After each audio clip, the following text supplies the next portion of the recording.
नमस्कार। प्यारे टूंस चैनल में आपका हार्दिक स्वागत है। अगर आपने अभी तक चैनल सब्सक्राइब नहीं किया है तो प्लीज सब्सक्राइब कर लीजिए ताकि आपको अच्छे अच्छे वीडियो के नोटिफिकेशन मिलते रहें। चलिए कहानी शुरू करते हैं। स्वर्ग की यात्रा। एक बार की बात है, राजा अकबर अपने दरबार में बैठकर कुछ विचार कर रहे थे।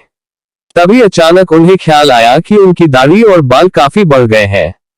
इस ख्याल के आते ही उन्होंने अपने एक दरबारी को बुलाकर नाई को फौरन हाजिर होने का संदेश भिजवाया। राजा का संदेश मिलते ही नाई महल पहुंच गया।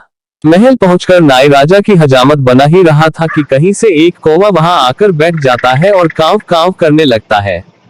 राजा अकबर नाई से पूछते हैं, ये कौवा कांव कांव क्यों कर रहा है?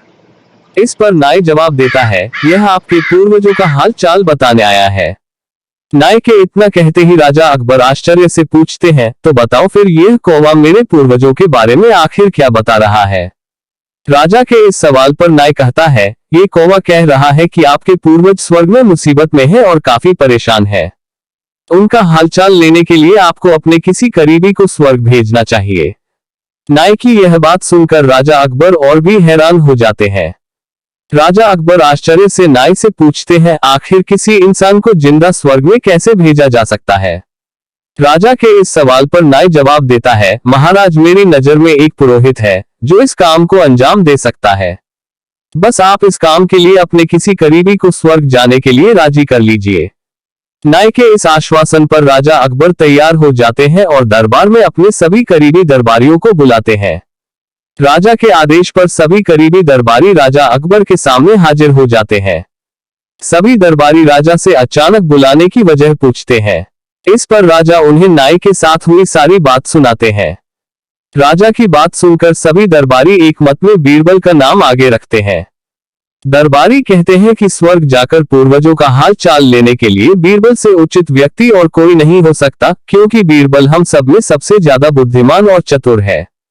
इसलिए स्वर्ग में आपके पूर्वजों का हाल चाल लेकर वो उनकी परेशानी का हल आसानी से निकाल सकता है। राजा अकबर दरबारियों की इस सलाह को मानते हुए बीरबल को स्वर्ग भेजने की तैयारी कर लेते हैं।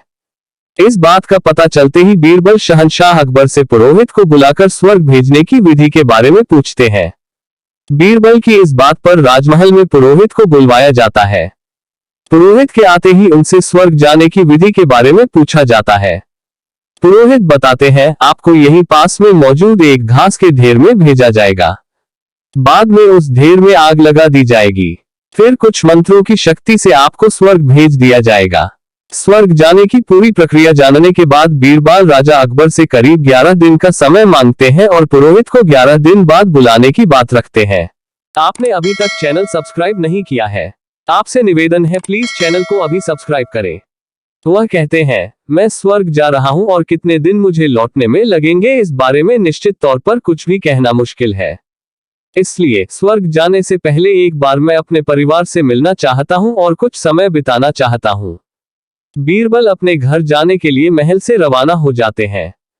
देखते देखते 11 दिन बीत जाते हैं। 12वें दिन बीरबल स्वर्ग जाने के लिए राजा अकबर के सामने हाजिर होते हैं। पुरोहित को बुलाया जाता है और बीरबल को स्वर्ग भेजने की तैयारी की जाने लगती है। पुरोहित बीरबल को स्वर्ग भेजने के लिए महल से कुछ दूर घास का एक ढेर लगवाते हैं। बीरबल को स्वर्ग भेजने के लिए घास के ढेर के अंदर भिजवाया जाता है। घास के ढेर के अंदर जाते ही पुरोहित घास के ढेर में आग लगा देते हैं और बीरबल को स्वर्ग भेजने की प्रक्रिया पूरी होती है। धीरे धीरे 2 महीने बीत जाते हैं और राजा अकबर को बीरबल की चिंता होने लगती है। तभी अचानक बीरबल दरबार में हाजिर हो जाते हैं। राजा अकबर बीरबल को देखकर प्रसन्न होते हैं और अपने पूर्वजों का हालचाल पूछते हैं। तब बीरबल बताते हैं, आपके पूर्वज काफी खुश हैं और मजे में हैं। उन्हें बस एक ही तकलीफ है कि उनकी दाढ़ी और बाल काफी बड़े हो गए हैं, जिन्हें काटने वाला स्वर्ग में कोई नाई नहीं है। इसलिए वहां उन्हें एक नाई की जरूरत है। बीरबल कहते हैं, ऐसे में हमें आपके पूर्वजों के लिए एक अच्छे नाई को स्वर्ग भेजने की तैयारी करनी चाहिए। बीरबल की इस बात पर राजा नाई को स्वर्ग जाने का आदेश देते हैं। राजा का आदेश सुनकर नाई घबरा जाता है और राजा के पैरों में गिरकर माफी मांगने लगता है। नाई राजा से कहता है कि यह सब कुछ उसने वजीर अब्दुल्ला के कहने पर किया था। ये सब उन्हीं की साजिश थी ताकि वह बीरबल को अपने रास्ते से हटा सके। अब राजा अकबर के सामने सारी सच्चाई आ चुकी थी। ये सब जानने के बाद राजा अकबर ने वजीर अब्दुल्ला और उनके साथियों को दंड देने का आदेश दिया। अंत में राजा अकबर बीरबल से पूछते हैं, तुम्हें इस सच्चाई का पता कैसे चला और तुम घास के ढेर में आग लगने के बाद कैसे बच गए? तब बीरबल जवाब देते हैं, आग के ढेर में जाने की बात सुनकर मुझे इस साजिश का अंदाजा हो गया था। इसी वजह से मैंने 11 दिन का समय मांगा था। उन 11 दिनों में मैंने उस घास के ढेर वाले स्थान के नीचे से अपने घर तक एक सुरंग बनवा दी थी। उस सुरंग के जरिए ही मैं वहां से बचकर निकल पाया। बीरबल की पूरी बात सुनकर राजा बहुत प्रसन्न हुए और बोले, वाह बीरबल वाह, ये काम केवल तुम ही कर सकते थे। कहानी से सीख। बीरबल की स्वर्ग की यात्रा कहानी से सीख मिलती है कि सूझबूझ से बड़ी परेशानी का हल आसानी से निकाला जा सकता है। आपका बहुत बहुत धन्यवाद।